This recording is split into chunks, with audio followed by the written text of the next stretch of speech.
నిశ్శబ్దం పగిలి ముక్కలవుతున్న భీకర దృశ్యం అలలెగసిన తడియాలగడి ఆగ్రహ తేజమై రూపుదాల్చిన సత్యం ప్రాణపరాయణ దీక్షా పర్వం అహో ఆరంభం।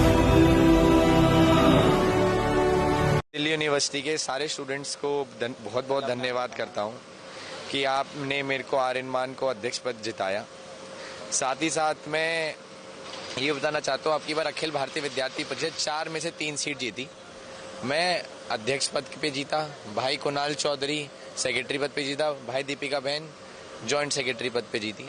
तो मैं आप सभी को ये बताना चाहता हूँ कि अब की बार का डूसू एवीपी की तरफ से जो डूसू जीता है वो बहुत ही अच्छा काम करेगा। पूरा साल भर हम ग्राउंड पे रहेंगे, पूरा साल भर स्टूडेंट्स की मदद करेंगे। बहुत बहुत धन्यवाद दिल्ली विश्वविद्यालय के स्टूडेंट्स को मैं देना चाहता हूँ कि आप सब लोगों ने हमें जिताया, अखिल भारतीय विद्यार्थी परिषद पे विश्वास करा और 3-0 से विजयी बनाया। बहुत बहुत धन्यवाद। एनएसयूआई के प्रेसिडेंट वरुण चौधरी ने एक ट्वीट करा है, कहा है कि जो वाइस प्रेसिडेंट की पोस्ट होते हैं उसमें लड़ाई आरएसएस के खिलाफ हुई है, बीजेपी के खिलाफ हुई है, आप सबके खिलाफ हुई है, न्यू एडमिनिस्ट्रेशन के खिलाफ हुई है, लड़ाई हो हुई है, उसको किस तरह देखते हैं?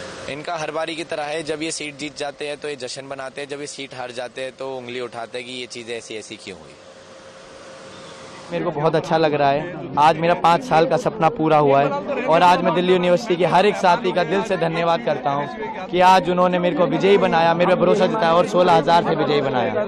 कि हमारे कहीं मेहनत में कमी रही, क्या लग रहा है कि अब 3 पद आए हैं, आज हमने फिर एनएसयूआई को जवाब दे दिया कि हम 3-1 से विजयी रहे। हर एक छात्र और छात्राएं की कोई भी समस्या रहेगी, छात्राओं के लिए कैंपस में बहुत सारे डार्क स्पॉट्स है जहाँ पे लाइट नहीं है, वहाँ पे लाइट लगवाएं जिससे छात्रा कैंपस में सेफ फील करे। मैं ये कहना चाहूँगा बहुत बहुत धन्यवाद दिल्ली विश्वविद्यालय के साथियों को और मेरे परिवार को, आज उन्होंने मेरे को विजयी बनाया और मैं 16,000 वोटों से जीता। आज का संवाद के इस अंक में आप सभी का स्वागत है। आज हम चर्चा करेंगे अभी हाल ही में दिल्ली विश्वविद्यालय में संपन्न हुए छात्र संघ चुनाव पर। हम सभी जानते हैं कि देश की राजनीति पर कॉलेज या विश्वविद्यालय में चुनाव होते हैं और वहाँ से जो नेता निकलते हैं उनका बहुत फर्क पड़ता है, क्योंकि कॉलेज की राजनीति ने हमारे देश को कई बड़े बड़े नेता दिए। हाल ही में दिल्ली विश्वविद्यालय छात्र संघ 2025 के जो चुनाव संपन्न हुए, इन चुनाव में जिस तरह से अखिल भारतीय विद्यार्थी परिषद ने 4 में से 3 पदों पर शानदार जीत हासिल की है।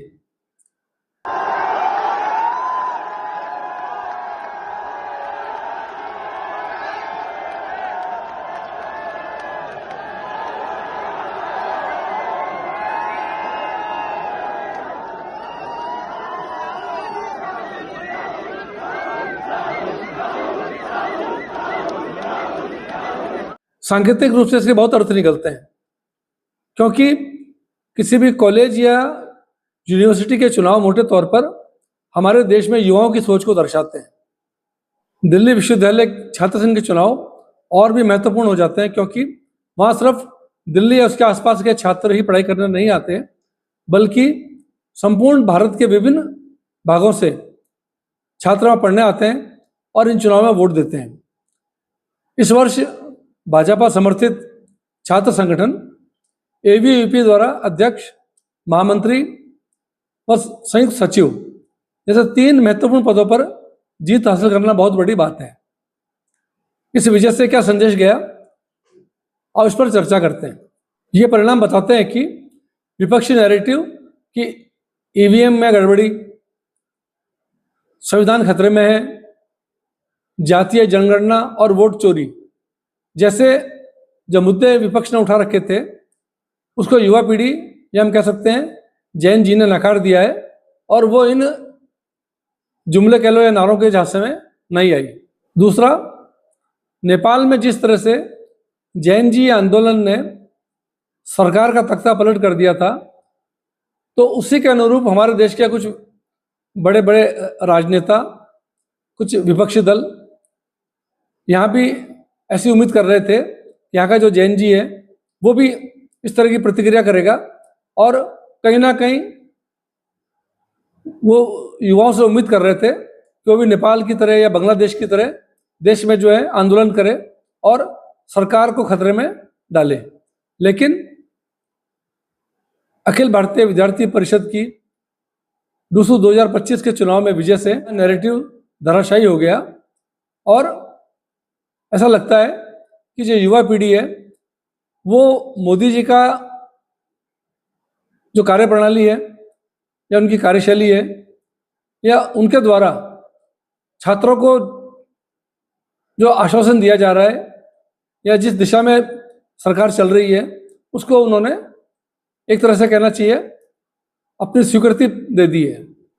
तीसरा, जिस तरह से दिल्ली छात्र संघ चुनाव में एबीवीपी की जीत हुई है उससे साफ साफ संदेश आता है कि अभी वर्तमान में जो हमारा युवा पीढ़ी है जिसे हम जैन जी भी कहते हैं आजकल, वो कहना चाहिए मोदी जी के साथ है, भाजपा के साथ है। यह भी संदेश जाता है कि सोशल मीडिया पर आप चाहे कितना भी नेगेटिव प्रचार कर लो, कितने भी नैरेटिव चला लो कि नरेंद्र सरेंडर, वोट चोर गद्दी छोड़ इत्यादि जो जितने भी नेगेटिव नारे होते हैं वो बहुत ज़्यादा प्रभाव नहीं डालते। आपको जमीनी स्तर पर कार्यकर्ताओं से जुड़ने की जरूरत है, आम जनता से जुड़ने की जरूरत है। जब तक आपका लोकल कनेक्ट नहीं होगा आप अपनी बात को प्रभावी ढंग से नहीं समझा पाएंगे।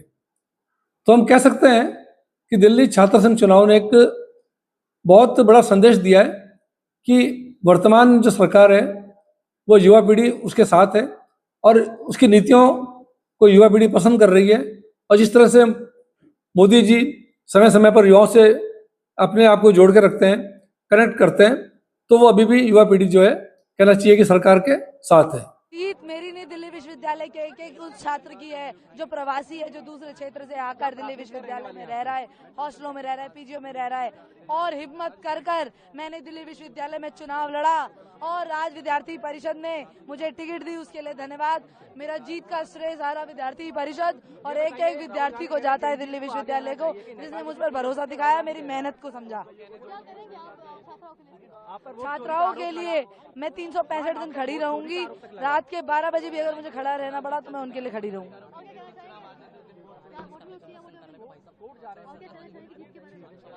ये जीत है और ये जीत हाँ कांटे की टक्कर जरूर रही, लेकिन मैं बहुत खुश हूँ कि यहाँ तक मैं पहुँची और दिल्ली विश्वविद्यालय ने मुझ पर भरोसा जताया। एक तो मैं बहुत दूर बिहार से आकर यहाँ पर संघर्ष करा मैंने 6 साल का और दिल्ली यूनिवर्सिटी के एक स्टूडेंट ने मेरी मेहनत को, मेरे संघर्ष को समझा और मुझे 4000 के मार्जिन से जिताया। उसके लिए मैं पूरे दिल्ली विश्वविद्यालय का तहे दिल से धन्यवाद करती हूँ। बहुत अच्छा लग रहा है और उनका हर दिल्ली विश्वविद्यालय का एक छात्र का उनका धन्यवाद करना चाहूँगा जिन्होंने मुझकर वोट डालकर सपोर्ट किया है और उनको एक आश्वासन देना चाहूँगा कि उन्होंने मेरे को वोट डालकर उन्होंने मेरे विश्वास ही नहीं बल्कि मन जीत लिया। उनको एक आश्वासन देना चाहूँगा जब जब उन्हें मेरी जरूरत पड़ेगी मैं उनके लिए खड़ा रहूँगा। क्या इम्पैक्ट लाएंगे, क्या करेंगे आप, क्या काम करेंगे? एक तो मेट्रो कंसेशन पास है, सबसे पहले उसकी लड़ाई लड़ी जाएगी हमारी तरफ से। चलो मैं अभी चलता हूँ ना एक तो कैंपस फ्री वाईफाई के लिए करना है काम हमें, जो बहुत से स्टूडेंट्स को वाईफाई नहीं चल रहा है, नेटवर्क इशू प्रॉब्लम आ रही है, तो हर स्टूडेंट के लिए वो काम करेंगे जो उसको जरूरत पड़ेगी।